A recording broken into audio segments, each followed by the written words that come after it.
नमस्ते।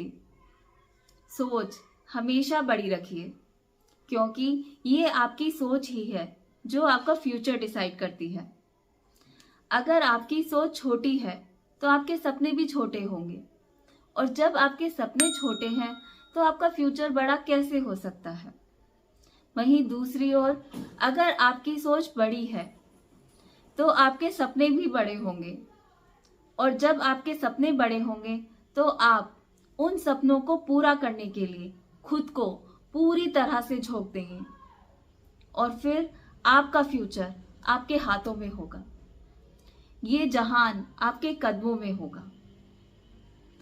इस दुनिया में हम सभी लोग एक जैसे ही तो होते हैं। सभी की 2 आंखें, 2 हाथ और 2 पैर होते हैं। बस ये हमारी सोच ही है जो हमें एक दूसरे से अलग करती है। आप जो चाहें आप वो कर सकते हैं, पर पता है सबसे बड़ी प्रॉब्लम क्या होती है? हम सोचना ही नहीं चाहते, है ना? और कभी कभी हम सोचते भी हैं तो हम करना नहीं चाहते। इसीलिए आज से ही बड़ा सोचो, अपनी जिंदगी की एक नई शुरुआत करो। दोस्तों, ये बड़ी बड़ी कंपनियां, बड़े बड़े एम्पायर या बड़ी बड़ी शख्सियत, इनको भी ज्यादातर सब कुछ विरासत में नहीं मिला होता। ये बस उनकी एक सोच का ही नतीजा होता है। आप रिलायंस कंपनी या एप्पल को ही ले लीजिए। उन्होंने कुछ ना से सब कुछ किया, और आज एक छोटा सा बच्चा भी उनके बारे में जानता है। आप ज्यादा दूर ना जाकर अपने ही कंट्री के पीएम को ले लीजिए। आपके सामने एक जीता जागता एग्जाम्पल है। ये उनकी एक सोच का ही नतीजा है कि आज वो कहाँ है। कुछ लोग कहते हैं सोचने से कुछ नहीं होता। बिल्कुल सही बात है। खाली सोचने से कुछ नहीं होता। आपको अपनी सोच को अमल में भी लाना है, उस पर एक्शन भी लेना है बिना रुके। ये भी उतना ही बड़ा सच है कि जब तक आप सोचेंगे नहीं तब तक आप कुछ कर नहीं पाएंगे। इसलिए अपनी एक अलग पहचान बनाइए।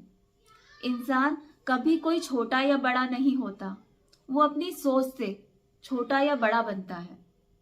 इसीलिए आपको जरूरत है एक पहचान की। इसीलिए आप एक भीड़ में कभी शामिल ना हो, क्योंकि भीड़ का कभी कोई चेहरा नहीं होता, और ये दुनिया भीड़ को कभी याद नहीं रखती। इसीलिए ऐसे लोगों से दूर रहिए जो आपको डीमोटिवेट करते हैं, आप में निगेटिविटी फैलाते हैं। आई गारंटी यू कि अगर आपने अपनी सोच को सही आकार दे दिया तो आपको कभी पीछे मुड़कर देखने की जरूरत नहीं पड़ेगी। दुनिया की कोई शख्सियत आपको रोक नहीं पाएगी। लेकिन कहीं ऐसा ना हो कि आप सिर्फ सोचते रह जाएं, क्योंकि खाली सोचने से तो कोई सामान बाजार से घर तक भी नहीं आ पाता। उसके लिए भी आपको उठकर चलकर बाजार तक जाना होगा। दोस्तों, कोई भी काम की शुरुआत करने के लिए पहली सीढ़ी आपकी सोच होती है। फिर दूसरा स्टेप उसको एक्शन में लाना होता है। मीन्स उस पर एक्शन लेकर कुछ काम करना होता है। इसीलिए अपनी सोच हमेशा बड़ी और पॉजिटिव रखिए।